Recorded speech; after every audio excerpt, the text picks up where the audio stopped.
ओम शांति।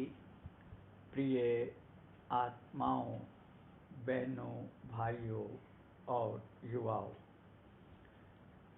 आज का विषय है गुमराह करना।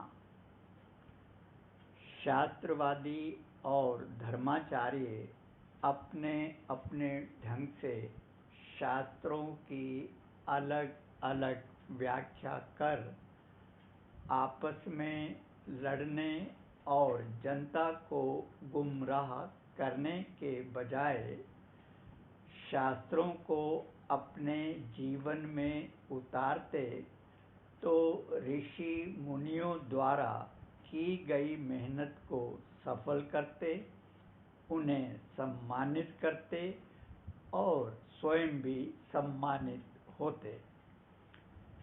इन्होंने ऐसा न करके न केवल ऋषि मुनियों को शर्मिंदा किया है, बल्कि स्वयं के सम्मान को भी गिराया है।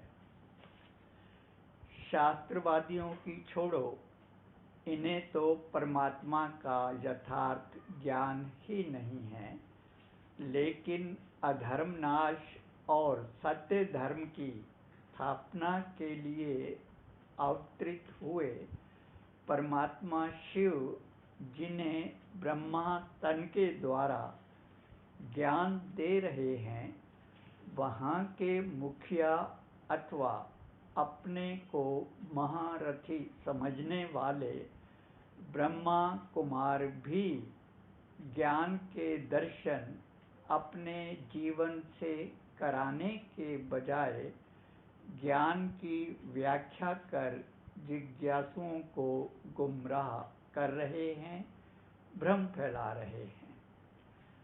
चरित्र निर्माण के बजाय भवनों के निर्माण में जिज्ञासुओं का समय और संपत्ति लगवा रहे हैं, प्रश्न पूछने वालों को दबा रहे हैं।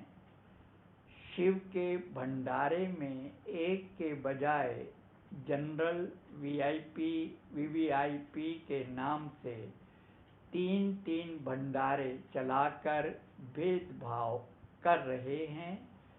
अपने ही छोटे बहन भाई सेवाधारियों को सता रहे हैं, उन पर अन्याय और अत्याचार कर रहे हैं। ऐसे राक्षसी कर्म करने वाले भी स्वयं को होमनहार देवता कहलवा रहे हैं। ऐसे भेड़ की खाल में भेड़ियों को लोग अब पहचान रहे हैं, प्रश्न पूछ रहे हैं। एक बालक ने भरी सभा में गुरुजी से पूछ लिया कि यदि सभी शास्त्र भगवान की वाणी हैं, तो सभी में अलग अलग बातें क्यों हैं? अहंकार में डूबे गुरु ने जवाब देने के बजाय बालक से ही पूछ लिया कि आपके हिसाब से भगवान गलत है। बालक ने भी पूरी दृढ़ता एवं विश्वास से जवाब दिया और कहा, भगवान कभी गलत हो ही नहीं सकते, होंगे भी नहीं। बालक ने अपनी बात को आगे बढ़ाते हुए गुरुजी से कहा कि एक न एक दिन मैं आपके स्थान पर बैठूंगा, लेकिन आपकी तरह भगवान और धर्म की बातें करने के बजाय भगवान और कर्म की बातें करूंगा। बालक की इस हिम्मत को देख वहां मौजूद हजारों मुर्दों में जान आ गई और वे बालक की इस बात पर जोर जोर से तालियां बजाने लगे। वास्तव में ऐसों से लोग मुक्ति तो चाहते हैं, लेकिन हिम्मत नहीं जुटा पाते। हजारों की भीड़ में 15 साल के इस बालक की हिम्मत को दाद देता हूँ, आशीर्वाद देता हूँ, दिल से दुआ देता हूँ कि भगवान ऐसे बालकों को इतनी शक्ति दे कि झूठ और नफरत के किलों को ध्वस्त कर सकें, उन्हें नष्ट कर सकें। ईश्वर सतयुग यानी सच्चे युग की स्थापना के लिए आए हैं। ईश्वरीय कार्य में सहयोगी ब्रह्मा कुमार बहन भाइयों का कर्तव्य ही नहीं, धर्म भी है कि झूठ एवं नफरत के किलों को ध्वस्त करने के लिए अपने अपने क्षेत्र में, विश्व के हर कोने में अपनी अपनी आवाज़ बुलंद कर नफरत और झूठ के खिलाफ शंखनाद कर सतयुग लाने के मार्ग को प्रशस्त करें। इस समय इससे बड़ी सेवा ना तो कोई है और ना ही कोई होगी। संसार में कर्म की ही पूजा होती है, कर्म ही पूजे जाते हैं। पूजा राम की नहीं, राम के त्याग, आदर्श और मर्यादाओं की होती है। सदैव श्रेष्ठ कर्मों की ही पूजा होती है, श्रेष्ठ कर्म ही पूजे जाते हैं, पूजे जा रहे हैं। ज्ञानी हो या शास्त्रवादी, ज्ञान एवं शास्त्रों के अनुरूप नेक कमाई यानी पवित्र धन की पालना करने के बजाय विपरीत दिशा पकड़ रखी है। धर्म रक्षा का नारा देने वाले ये लोग पाप एवं अधर्म के धन को स्वीकार कर अधर्म को बढ़ा रहे हैं, अधर्मियों के साथ खड़े हैं। आज चारों ओर अधर्म का बोल बाला है, क्या ये सच नहीं है? ऐसे समय पर ही अधर्म नाश और सत्य धर्म की स्थापनार्थ परमात्मा शिव को अवतरित होना पड़ता है, अवतरित हुए हैं। परमात्मा हैं तो पांडव भी होंगे और कौरव भी होंगे। वर्तमान दोनों ही आमने सामने खड़े हैं।